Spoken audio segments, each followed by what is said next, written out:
नमस्कार. आज आपण विजेच्या एका अशा अदृश्य शक्तीबद्दल बोलणार आहोत जी आपण रोज वापरतो, पण तिच्यात एक अशी ताकद लपलेली आहे जी वस्तूंचं स्वरूपच बदलू शकते. आणि ती आहे तिची रासायनिक शक्ती. चला, हा इंटरेस्टिंग विषय एकदम सोप्या भाषेत समजून घेऊया. चला, सुरुवात एका सोप्या प्रश्नाने करूया. एक साधंसं लिंबू खरंच एक छोटा बल्ब पेटवू शकतं का? नाही, हा काही जादूचा खेळ नाहीये, तर यामागे प्युअर सायन्स आहे. मग चला तर यामागचं नेमकं रहस्य आहे तरी काय ते उलगडूया. आता बघा, आपल्याला हे तर माहीतच आहे की काही घन पदार्थ म्हणजे सॉलिड वस्तू जसं की धातू विजेचे उत्तम सुवाहक असतात. म्हणजे काय, तर ते विजेला अगदी सहजपणे आपल्यातून जाऊ देतात. आणि दुसरीकडे प्लास्टिकसारखे पदार्थ ते असतात मंदवाहक, ते विजेचा प्रवाह अडवतात. ही झाली घन पदार्थांची गोष्ट. पण काय होतं जेव्हा वीज घन पदार्थांऐवजी एखाद्या द्रवातून म्हणजे लिक्विडमधून प्रवास करण्याचा प्रयत्न करते? सगळेच द्रव सारख्याच प्रकारे वागतात का? हाच तर खरा इंटरेस्टिंग प्रश्न आहे. म्हणजे काही द्रव विजेला जाऊ देतात तर काही देत नाहीत. पण मग हे ओळखायचं कसं? कोणतं लिक्विड सुवाहक आहे आणि कोणतं नाही हे शोधण्यासाठी आपल्याला एका खास उपकरणाची गरज लागेल, जे आपल्याला याचं उत्तर शोधायला मदत करेल. आणि हे उपकरण म्हणजे दुसरं तिसरं काही नाही तर एक साधंसं टेस्टर. चला बघूया हे टेस्टर नक्की काय आहे आणि आपण ते कसं बनवू शकतो. ठीक आहे, तर हे असं काहीतरी दिसतं. एक बॅटरी आहे, एक छोटा बल्ब आहे आणि तारेची दोन मोकळी टोकं आहेत. अगदी सोपं आहे.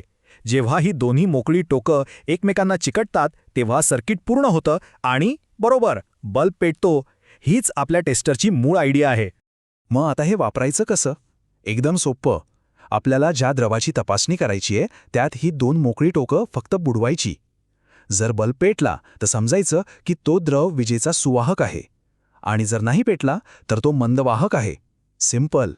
तर आता खरी गंमत सुरू होते, कारण जेव्हा आपण वेगवेगळ्या द्रवांची अशी चाचणी करतो तेव्हा काही एकदम अनपेक्षित आणि आश्चर्यकारक रिझल्ट्स आपल्यासमोर येतात.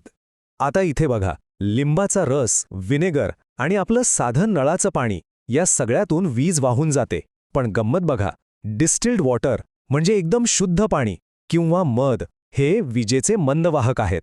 यावरून काय कळतं, तर वीज वाहून नेण्यासाठी फक्त द्रव असून चालत नाही, तर त्यात काहीतरी विरघळलेलं असणं, जसं की क्षार किंवा ॲसिड, हे महत्त्वाचं ठरतं. बरं, बल्ब पेटला म्हणजेच वीज वाहते हे तर आपल्याला कळलं. पण एक मिनिट, या पलीकडेही काही घडत आहे का, की वीज फक्त शांतपणे त्या द्रवातून प्रवास करते आणि दुसरं काहीच करत नाहीये? आणि इथेच आपल्याला एक मोठा क्लू मिळतो. जेव्हा वीज पाण्यातून जाते तेव्हा त्या इलेक्ट्रोड्सवर म्हणजे तारेच्या टोकांवर लहान लहान बुडबुडे तयार व्हायला लागतात. हे बुडबुडे कसले आहेत? हे वायूचे आहेत, गॅसचे आहेत. आणि याचा अर्थ खूप मोठा आहे. याचा अर्थ वीज त्या द्रवातून फक्त पास होत नाहीये, तर ती त्या द्रवामध्ये एक रासायनिक बदल, एक केमिकल रिॲक्शन घडवून आणतीये. ती अक्षरशः पाण्याला तोडत आहे, त्याचं विघटन करत आहे. विज्ञानाच्या भाषेत या प्रक्रियेलाच इलेक्ट्रॉलिसिस किंवा विद्युत अपघटन असं म्हणतात. ही एक अशी प्रक्रिया आहे जिथे वीज एखाद्या पदार्थाला तोडून त्याचे मूळ घटक वेगळे करते. खरं तर 1800 साली विल्यम निकोल्सन नावाच्या शास्त्रज्ञाने हा महत्त्वाचा शोध लावला होता. ठीक आहे, म्हणजे बघा, एका साध्या प्रयोगातून आपण एका मोठ्या वैज्ञानिक तत्वापर्यंत पोहोचलो. पण मग प्रश्न असा येतो की या इलेक्ट्रोलिसिसचा आपल्या रोजच्या आयुष्यात काही उपयोग आहे का? हो, नक्कीच आहे. आणि याचा सगळ्यात चमकदार उपयोग म्हणजे इलेक्ट्रोप्लेटिंग किंवा मराठीत ज्याला आपण विद्युत विलेपन म्हणतो. हे एक असं तंत्रज्ञान आहे जे आपल्या आजूबाजूच्या अनेक वस्तूंना त्यांचं खास रूप देतं. याच इलेक्ट्रोलिसिसच्या तत्वाचा वापर करून एका धातूवर दुसऱ्या धातूचा एक पातळ थर चढवला जातो. आपल्या सायकलचं चमकदार हँडल, बाथरूममधला नळ किंवा स्वयंपाकघरातली काही भांडी, या सगळ्यांवर अशीच चकाकी आणलेली असते. पण असं का बरं करतात? याची 3 मुख्य कारणं आहेत.